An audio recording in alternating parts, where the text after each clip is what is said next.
बलूचिस्तान में अमन दुश्मनों ने पुलिस को भी निशाना बनाया। मुख्तलिफ इलाकों में पुलिस पर 5 दस्ती बम हमले किए। इनका क्या फ्यूचर क्या नजर आ रहा है आपको? बलूचिस्तान के लोगों का क्या कभी ये अपनी मर्जी से रह पाएंगे? क्या कभी इनको हक मिलेगा अपना? पाकिस्तान खत्म होने वाला है, आपको अच्छा लगे ना लगे। शायद इसी वजह से लोगों को अभी तक ये भी समझ में नहीं आता है कि आखिर बलूचिस्तान में क्यों प्रॉब्लम है और वहां के लोग क्यों इस तरह के प्रोटेस्ट करते हैं। अभी तो बलूचिस्तान में जो कुछ हुआ, जितने तवातुर से हमले किए गए, कितने बड़े हमलों की कार्रवाई की गई, पंजकोर, नौशकी, तुर्बत में हम देखते रहे कितने बड़े दहशतगर्दी के हमले किए गए और अभी तो हम उसी से निकल नहीं पाए थे। इस मरतबा अफ़गानिस्तान के अंदर से जो दहशतगर्द मौजूद हैं उन्होंने ये कार्रवाई की है पाकिस्तान के ख़िलाफ़, जिसके नतीजे में 5 फ़ौजी जवान शहीद हो गए। यही गिलगित बल्तिस्तान जो कि आजकल पाकिस्तान में है, जिसके लोग आजकल प्रोटेस्ट कर रहे हैं, तो ये अगर इंडिया के साथ होता तो मैं तो कहता हूँ ये इंडिया का बहुत एक डेवलप्ड जगह होती। इसमें उन लोगों ने इतनी डेवलपमेंट कर दी होती कि अभी जिस तरह इधर टूरिज्म हमारे साथ बिल्कुल नहीं है। फिर बलूचिस्तान का जो कहा जाता है कि वो एक आज़ाद मुल्क था और पाकिस्तान का कब्जा हुआ, तो वो कैसे हुआ और वहाँ के जो बड़े लीडर्स थे वो कौन थे और उस वक्त वो सब क्या कर रहे थे जब ऐसा हुआ? और अब जब इतने साल हो गए पाकिस्तान को बने हुए और सारी चीजें चल रही हैं, एक तरह से रूटीन में चल रही हैं, तो अब हम दोबारा से ये हंगामा होता क्यों देख रहे हैं? उसकी एक वजह ये भी हो सकती है। जय हिंद दोस्तों, आप लोग बलूचिस्तान को तो जानते ही होंगे, भिखारिस्तान का एक हिस्सा है और वहाँ पे आए दिन आजकल बहुत तेज़ी से प्रोटेस्ट चल रहे हैं और इंडिया के फ्लैग व्लैग भी लहराए जा रहे हैं वहाँ पे। और कवायद ये है कि वहाँ के जो लीडर्स हैं, जो बलूचिस्तान के जो लीडर्स हैं, जो वहाँ पे विख्यात लोग हैं, नेता कह लो, वो लोग चाहते हैं कि हम समहाउ किसी भी तरीके से इंडिया में मर्ज हो जाए, क्योंकि यार जो बलूचिस्तान है वहाँ पे जो आवाम है उनका शोषण किया जा रहा है। वहाँ से चीज़ें निकाल के लाहौर, कराची, मेन सिटीज़ में पहुँचाई जा रही है और वहाँ की डेवलपमेंट माइनस में हो रही है। और वहीं अगर बात किया जाए तो सारी महंगाई का बोझ बलूचिस्तान, सिंध, खैबर पख्तूनख्वा जैसे छोटे इलाकों पे दाब दिया जा रहा है, ताकि बड़े इलाकों पे चीज़ें थोड़ी सस्ती मिले, वहाँ के लोग थोड़ा रिलैक्स महसूस करें और यहाँ के लोगों को दबाया जा रहा है। और अगर वो चाहते हैं कि इंडिया में जब यार 30 रुपये kg आटा मिल रहा है तो हम 500 रुपये क्यों खरीदें, तो इस वजह से वो लोग चाह रहे हैं, बलूचिस्तान के भाई लोग चाह रहे हैं कि हम समहाउ इंडिया में मर्ज कर जाएँ। और इसको लेके अब कवायद बहुत तेज हो गई है और पाकिस्तान की मीडिया इस पे रो भी रही है कि यार कि यहाँ पे पाकिस्तान में जो है वो अफगानिस्तान इसको बलूचिस्तान को हमने बहुत ज्यादा अहमियत नहीं दी। स्पेशली अगर हम खैबर पख्तूनख्वा की बात कर लें या बलूचिस्तान की बात कर लें तो वहाँ पे कुछ ना कुछ चलता रहता है, खत्म नहीं होता। आमिर खान मुत्तकी साहब आए थे, मैंने भी उनसे ये सवाल पूछा था कि सर TTP का, तो उन्होंने मुझे ये जवाब दिया कि TTP आप लोगों का इंटरनल मैटर है और 20 साल से है, हमारी वजह से नहीं, हम अभी 2 साल हुए कि हमने हुकूमत बनाई है।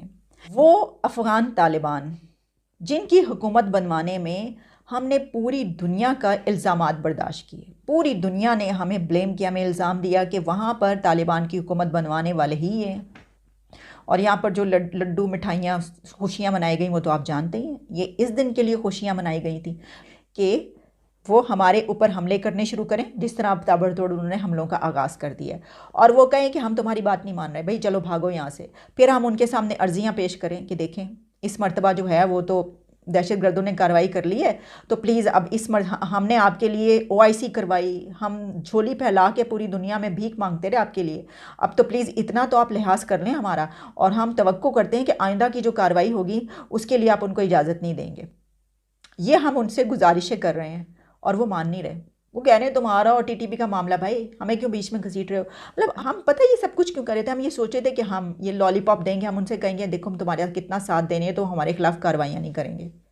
जबकि अवाम पहले दिन से ये कह रही थी, ये इमोशंस थे सबके कि नहीं, ये जो कुछ कर चुके हैं ये हो ही नहीं सकता, कभी ये बदल ही नहीं सकते। आप देख लीजिए वहाँ पे वो नहीं रोक पा रहे। वो क्यों नहीं रोक पा रहे? सवाल ये पैदा होता है कि हम तो उनके लिए पूरी दुनिया से इमदाद इकट्ठी करें, अपना पेट काट के हमने उनके लिए पैकेज दिया है, 7 अरब का पैकेज दिया था। इसलिए दिया था ऐसे लोगों को कि वो पलट कर हमारे ऊपर हमले करें। यानी अगर कोई ये कहे ना कि नहीं वो तो TTP कर रही है, उसमें तालिबान का क्या कसूर, तो मैं ये कहूँगी कि ये जो कह रहा है वो या तो बहुत बड़ा बेवकूफ़ और जाहिल है या फिर वो बहुत ही चालाक और मक्कार है। TTP कर रही है हमले तो उसको तालिबान नहीं रोक सकते, आप ये समझते हैं? या उसको रोकना नहीं चाह रहे वो? और अगर नहीं रोक सकते तो फिर ये सब कुछ क्यों किया गया? इस दिन के लिए हमने मिठाइयाँ बांटी थी। पाकिस्तान के अंदर सिक्योरिटी सिचुएशन के ऊपर हम अक्सर बात करते रहते हैं कि टीटीपी का थ्रेट है, बीएलए का थ्रेट है या कुछ इस किस्म के ऑर्गेनाइजेशन जब से क्योंकि अफगानिस्तान के साथ हमारा बॉर्डर है और उसके असरात कहीं ना कहीं हमारे ऊपर नज़र आते हैं, वो 80s में हो या फिर 2001 के बाद हो या अभी तालिबान टेक ओवर के बाद, यानी 2 साल पहले जब उन्होंने काबुल को टेक ओवर किया उसके बाद हो। हालात कहीं ना कहीं पाकिस्तान में मैं कहता हूँ कि डिस्टेबलाइज रहते हैं, जिसकी वजह से नुकसान उठाना पड़ता है मुख्तलिफ हमारी एजेंसीज को, हमारी फोर्सेस को और हमारी आवाम को। इस वक्त सिचुएशन क्या है टीटीपी के हवाले से, आमिर खान मुत्तकी साहब के आने के बाद क्या तब्दीलियां रूनुमा हुई हैं, इसके साथ साथ ईरान बॉर्डर पे भी अप्स एंड डाउन चल रहे होते हैं, लेकिन साथ पे कारोबार की भी बात की जा रही है।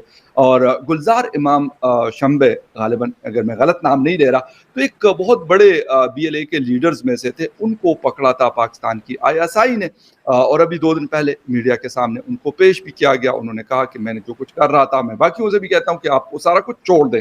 कितनी बड़ी कामयाबी है, इस हवाले से बात करेंगे और बात करने के लिए यकीनन बड़े मौजूद तरीन आदमी जो इन चीज़ों के ऊपर, इन रीजन के ऊपर और देखते रहते हैं, बहुत क्लोजली मॉनिटर करते हैं, ब्रिगेडियर रिटायर्ड इसाक अहमद साहब। ब्रिगेडियर साहब, सर इस बात से आप कितना एग्री है कि वाकई उनका मसला नहीं है, सिर्फ हमारा इंटरनल मैटर है, और दूसरी बात हमने किस हद तक उनके ऊपर काबू पा लिया?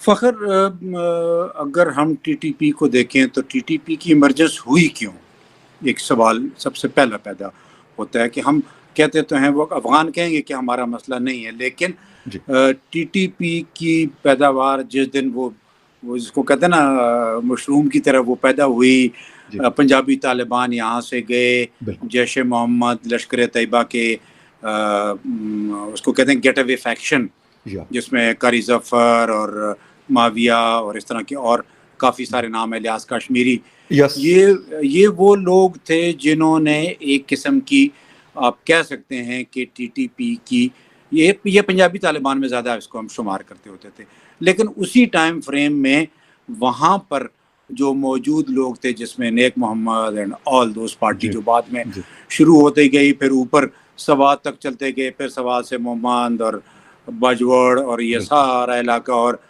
तारिक गीदड़ जैसे लोग और ये सारे जितने नाम गिनवाते जाएं हम बढ़ते जाएंगे।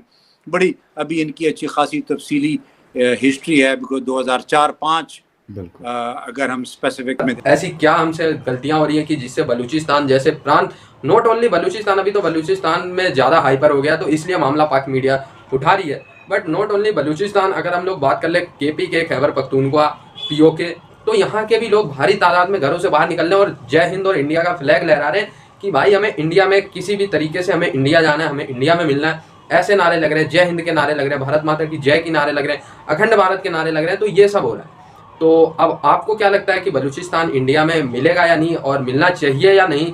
आप लोग अपनी राय कमेंट में दे सकते हैं। बट अगर मैं अपना बताऊं तो यार मेरे हिसाब से बलूचिस्तान पहले एक फ्री स्टेट था, उस पर पाकिस्तान ने ज़बरदस्ती कब्जे किया, अब उन पर वो लोग मजीद प्रेशर डाल रहे हैं, उनका शोषण कर रहे हैं और वहाँ से जो बढ़िया मिनरल रिच रिसोर्सेज है उसका यूज कर रहे हैं मेन पाकिस्तान को ग्रो करने में।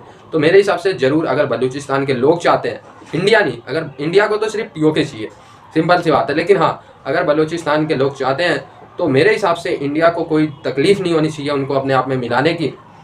मैं ये नहीं कह रहा हूँ कि बस कल ही मिला लें, बट हाँ आने वाले 2-4-6 सालों में ये सब प्रोसेस की चीज़ें होती हैं, तो आने वाले 2-4-6 सालों में हम देखते हैं कि बलूचिस्तान नॉट पूरा बट यार समथिंग धीरे धीरे करके मर्जिन होता रहेगा। ये तो मेरी अपनी पर्सनल ओपिनियन है जहाँ तक मैंने स्टडी की है इस केस स्टडी को। बाकी आप लोग अपनी राय भी दे सकते हैं कमेंट में, और जुड़े रहे भाई हमारे चैनल पे ऐसे वीडियोस के लिए। अब इस चैनल पे रेगुलर वीडियो आएगी, तब तक के लिए धन्यवाद।